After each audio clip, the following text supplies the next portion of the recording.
வணக்கம். இந்த நாளில் சின்ன சின்ன வெளிச்சங்களில் இன்னொரு புதிய சிந்தனையை தெரிந்து கொள்வோம். வாழ்க்கைன்னா என்ன? வாழ்க்கைக்கான டெஃபினிஷன் என்ன? அப்படின்னா ஏராளமான டெஃபினிஷன் நமக்கு தெரியும் இல்லையா? வாழ்க்கையை பற்றி பலர் பல விதமாக சொல்லியிருக்காங்க. நான் சமீபத்தில் வாழ்க்கையை பற்றி ஒரு அருமையான நூலை வாசித்து கொண்டிருந்தேன்.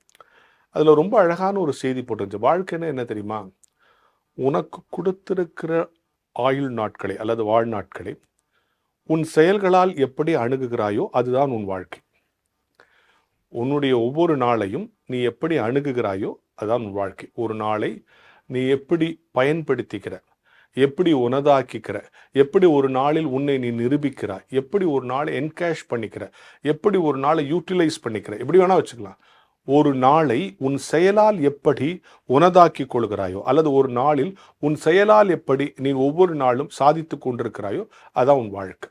இல்லை ஒவ்வொரு நாளையும் உன் அணுகுமுறையால் தோற்றாலும் அது உன்னுடைய வாழ்க்கை. இப்போ வாழ்க்கைங்கிறது என்னன்னா, உன்னுடைய வாழ்நாளை உன் அணுகுமுறையால் நீ வடிவமைத்துக் கொள்கிறாயே அதற்கு பெயர் தான் வாழ்க்கை. ரொம்ப அழகாக இருக்குல்ல இந்த டெஃபினிஷன். ஒவ்வொரு நாளையும் நம்ம எப்படி அணுகணும், அதான் சொல்லுவாங்க. இந்த உலகம் என்கிறது ஒரு மிகப்பெரிய கடல்.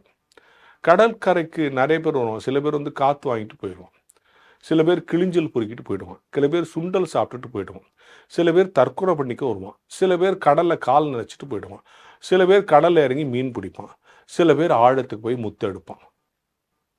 இப்போ இத்தனை விதமான ஆட்கள் கடலுக்கு வராங்க இல்லையா?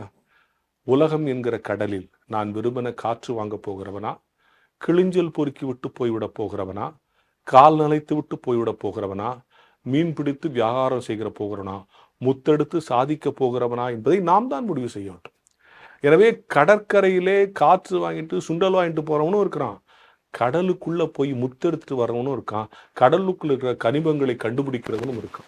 எனவே எல்லாருக்கும் ஒரே மாதிரி கடல் மாதிரி ஒரே மாதிரி வாழ்க்கை எழுதும். இந்த வாழ்க்கையை நீ எதற்காக பயன்படுத்துகிறாய் என்பதை பொறுத்து தான் உன் வாழ்க்கை தீர்மானிக்கப்படும். ஸோ எல்லார் வாழ்க்கையும் ஒரே மாதிரி இருக்காது. ஏன்னா கடற்கரைக்கு வரவங்க எல்லாரும் ஒரே மாதிரி கிடையாது. ஆனால் கடல் ஒன்று தான். எனவே எல்லோருக்கும் ஒரே வாழ்க்கை.